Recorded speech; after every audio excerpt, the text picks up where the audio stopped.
Imagine this, you're one of the smartest students in school, so you go to college to be a nurse. But you quit because you want to be in the business world. When you finally find a job, you quit because the men you are training are earning double your salary. But you keep going in the business world. Finally, you succeed. You're a business pioneer, the first ever woman to start her own company.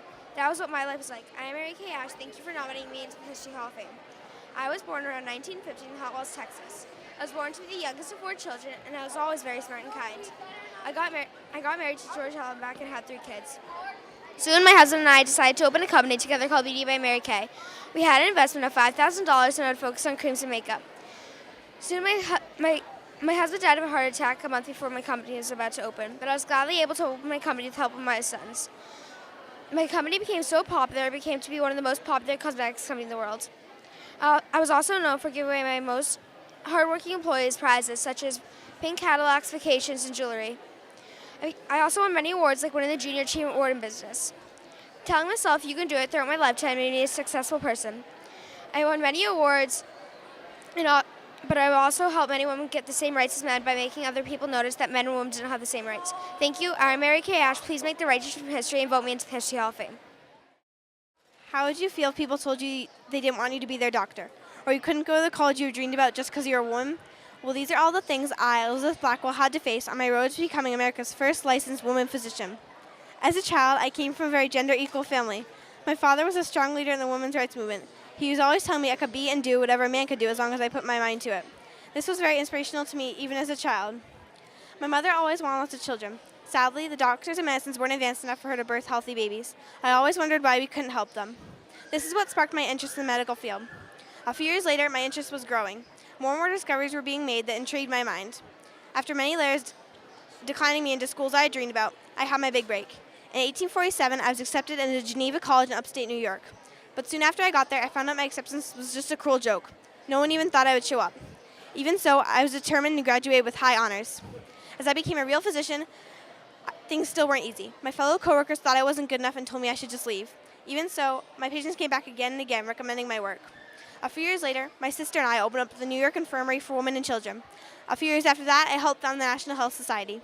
Thank you for nominating me into the History Hall of Fame. My passion for the field drove me to do great things, and my leadership led many women to accomplish their goals.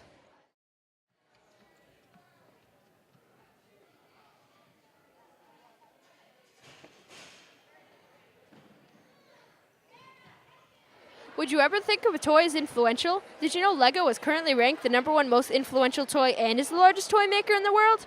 I'm sure most of you have heard the name Lego before. It actually means play well in Danish. I am Ole Kirk Christiansen, the inventor of the interlocking Lego brick. I was born on April 7th, 1891 in Filskov, Denmark. I became an apprentice in my brother's carpentry workshop when I was 14. I became a skilled carpenter and started my own shop where I made ironing boards, ladders, and wooden toys. I realized during the Great Depression that wooden toys were where I was making the most money. I had many successes throughout the years, over 200 different toys, and many disasters. My factory burned down 3 times, but I persevered and had my biggest breakthrough in 1941 when I created the first Lego brick with studs. Kids love the little building blocks that you can make anything out of. I had already purchased the largest plastic injector in Denmark and was now able to mass-produce Lego bricks. My journey began the day I first created toys in my shop, but my legacy began when I created the famous Lego brick. I died on March 11, 1958. My hope was that the Lego company would keep growing, and it did. Legos are sold in 130 countries worldwide and are played with by millions. Lego was, and still is, one of the most loved companies in the world. Thank you for inducting me into the Hall of Fame. This looks beautiful. It's a statement I got told frequently for my work. I, Julia Morgan, am the first woman licensed to be an architect in California. I'm honored to be part of this year's History Hall of Fame. I was the first woman enrolled in the architect section of a Caldi Bazaar and designed the Hearst Castle. Throughout my life, I loved school. After I graduated the College of Engineering, I took a train to New York and left for Paris. On my third try, I found out a Caldi Bazaar discourages foreign and women students. On my third try, I ranked 13th out of 376 students trying to enter the school and got enrolled and graduated. After I came back from Paris, I traveled back to California and got my architecture license, making me the first woman in California. After the San Francisco earthquake of 1906, my work got lots of business redesigning many buildings, one of them the Fairmont Hotel. William Hearst hired me to design his estate in San Simon. Today it is known as the Hearst Castle and is a national and California historical landmark mansion open to the public. In 2014, I also got awarded the Gold Medal from the American Institute of Architects in recognition of my great contribution to the field of architecture.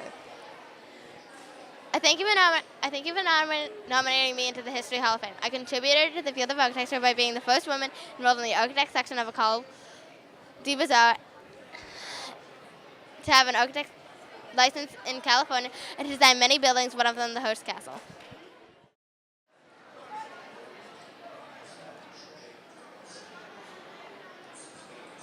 If everybody's thinking like, then somebody isn't thinking. Hello, my name is Patton. I was a famous imperialist general that never lost a battle. You'll learn about my young life, important parts in combat, and how I died. For these reasons, this is why I should be a nominee for the History Hall of Fame. I was born on November 11th, 1885 in California. I was born with a reading disorder called dyslexia. For that reason, I was homeschooled till 12 years old. I was inspired by Robert E. Lee. When I was 21, I graduated from West Point. When I was 22, I competed in a new event called the Pentathlon in the 1912 Olympics. I tried way too hard, so I came in 5th place. I made many contributions in combat, including I was the first general to use vehicles in combat and was the first U.S. Tank Corps. During the Battle of Columbus, I surrounded a ranch house with Mexican raiders in it. A long story short, none of them survived. During World War I, I was in cover and thought of the ancestors who died during wars. So then I said, it's time for another Patton to die. With that, I ran out of cover and was shot by a nest of machine gunners. I did not die that day, but then during World War II, all the top generals looked up to me for the Battle of Bulge. None of them believed I could get to Ardennes, Belgium, and Germany in just 4 days, but I did and won that battle. Sadly, after all the battles I faced in World War I, World War II, and the Battle of Columbus, I was part of a car accident. Me and my friend were driving in my limo when a military car swerved toward us. It hit us. I was strong because I did not die that day, but soon after I did. In 1945, December 21st, at the age of 60, I died in Germany. Those are reasons why I'm famous. I hope you learned about my young life, important parts in combat, and how I died. At 17, I sat on the bench reading a book to my students. As the oldest of 9 siblings, I was expected to look after my little sisters. If only my first cousin 4 times removed, Benjamin Franklin, could see me at this point. I am Mariah Mitchell. Whoosh! A spark of light flew across the sky. I discovered C/8047T1, also known as Miss Mitchell's Comet. When I was younger, I would look at the stars with my father, but now as my father is dead, I do it alone. This is why I should be nominated into the History Hall of Fame. Thank you for listening to my speech. Have you ever heard of Spider-Man, Captain America, and even the Hulk? Well, guess what? I created them all. Yes, it's true. I, Martin Goodman, have created many superheroes in my day. I was alive in the Great Depression. During this time, I was in poverty. I was in poverty because I left my parents at such an early age. But being in poverty wasn't totally bad because it taught me that I had a passion for creativity. The first superhero I created was Captain America. I created him because with World War II going on, all the Nazis at this time made me depressed. So therefore, I created him to represent our great country.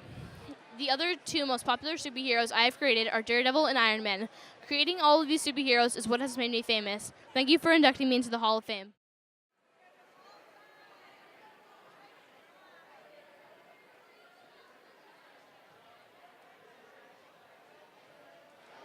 In Dallas, 1963, a bang filled the air. That day changed my life forever. That was the day when my husband, President John F. Kennedy, was assassinated. I'm Jacqueline Kennedy Onassis. I am proud of my accomplishments as First Lady, extraordinary writer, and fashion icon. Ever since the day I was born into a wealthy New York family, I loved to learn, draw, write, and paint. After graduating college, I became a reporter for the Washington Times-Herald. Some of my most famous stories include an interview with Richard Nixon and a report on Queen Elizabeth II's coronation. My love of writing and the arts inspired me to write an autobiographical book about me and my sister on a trip through Europe. This book is entitled One Special Summer. I met John F. Kennedy in my early 20s, never imagining that I'd become the First Lady of the United States. Our time in the White House was nicknamed Camelot. Compared to the old-fashioned First Ladies of the past, I brought new life into the White House. I started by redecorating the White House. I wanted to make the White House a symbol of American history. I found furniture from all the past presidents, including George Washington. I loved inviting people into the White House, too. I even hosted the first televised tour of the White House. Not only did I revive the decor of the White House, I was also most well known for changing the way women dressed. When shorter skirts came into style, nobody had the confidence to wear them. When they saw me wearing these skirts, they found their confidence and started to wear them. People called me a fashion icon. Years after my Years after my husband's assassination, I married Greek shipping millionaire Onassis. I continue to be one of the most beloved and iconic first ladies in American history. Although I'm most well known for my restoration of the White House and my elegant style, I was also a respected editor later in my life. It is with great honor that I accept my nomination to the History Hall of Fame. Thank you.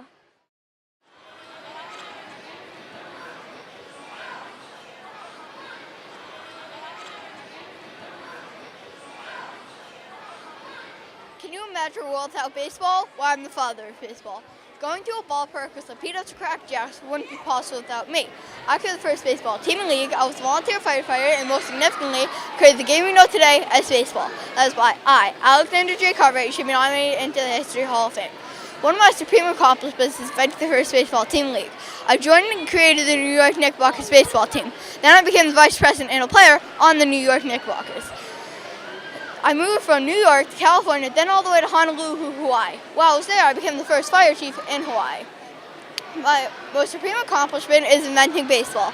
Yes, I did lose my first game with my rules, but I never gave up, and now the professionals play with the rules I created. As an innovator and a determined man, I created America's pastime. Along with my successful invention, I furthered the game with a group of men as a team. Then I thought we needed someone to play, so I created more teams to make a league.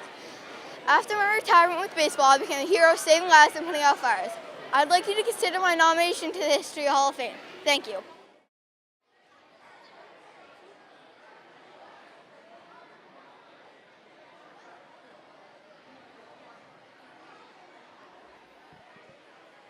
I had no idea that someday all my hard work would pay off, and I would save millions of lives with my groundbreaking treatment. I also discovered a new element, radium, and won 2 Nobel Peace Prizes for all my studies. I, Marie Curie, deserve to be nominated into this year's Hall of Fame. Among my experiments in science, I studied atoms. No one thought that there could be a smaller particle than an atom, but I thought they might be made of smaller parts. My idea changed the study of physics, and in December 1898, I discovered a new amazing element, radium. I received my doctorate in 1903. Then my partner Pierre and I were given even greater honor. We received a Nobel Peace Prize in Physics. This is the highest achievement a scientist can get. For the next 4 years after discovering radium, Pierre and I studied radiation. Then one day, we found out radiation can destroy cancerous tissue. Doctors began using radiation to treat patients with cancer. After our phenomenal discovery, we became extremely well known. I followed my dreams to be a successful scientist. My accomplishments include winning a Nobel Peace Prize, discovering a new element, and finding out that radiation can treat cancer. I'm proud of all of them, and I, Marie Curie, deserve to be nominated into this year's Hall of Fame.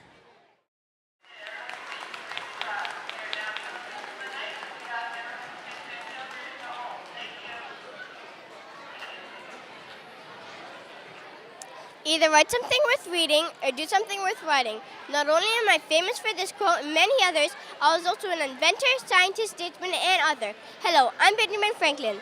Thank you for nominating me into this year's History Hall of Fame. In June 1752, I flew a kite with a key at the end of it into a storm.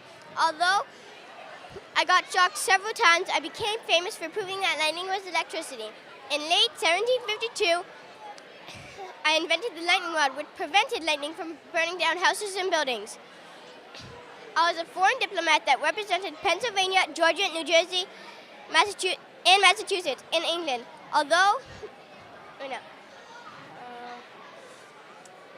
I was elected Second Continental Congress. I helped write and draft the Declaration of Independence. I also helped write and draft the Constitution and signed it. When I was young, my love of reading came from being an apprentice printer at a printer shop, and later bought and wrote the newspaper, the Pennsylvania Gazette. And later, when I was older, I started one of the first general libraries. When I was writing for Porridge's Almanac, I said that honesty is the best policy. A lesson like this makes a person more trustworthy. As I said before, I was an inventor, scientist, statesman, and author. Thank you for nominating me into this year's History Hall of Fame. Awesome. Do you remember when there were wars everywhere? Our very brave army had won many of the wars, and I'd inspire people to go to church. I was very kind and believed in God. I'd obey God's demanding voices because I knew the right trail. Most importantly, I'd save people's lives by going and leading the French army to war. I'm a woman of many brave decisions. I'm Joan of Arc, and thank you for nominating me in this year's History Hall of Fame. I inspire people to go to church because in my life, God helped me become a very brave and kind person.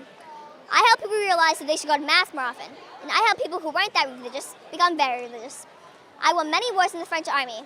Battles were very important to me at that age. If I had won a battle, I'd feel very sorry for the number of people I killed that day. Later, I would go pray to God and go to confession. Later, I hope there are no more wars, fights, or battles. I'm a famous fighter. I fought for many people in France because I knew some people couldn't survive when they fought for themselves. Unfortunately, I never got to see if wars would end in our country, but my hard work would pay off eventually. That's why I stand here as the nominee. Known as Maid of Heaven, my leadership made it possible to be free from attacks. As I became more independent and closer to God, other people did too. I also helped many people survive. Please make the decision that is best for history. Vote for my induction in this year's History Hall of Fame. Thank you.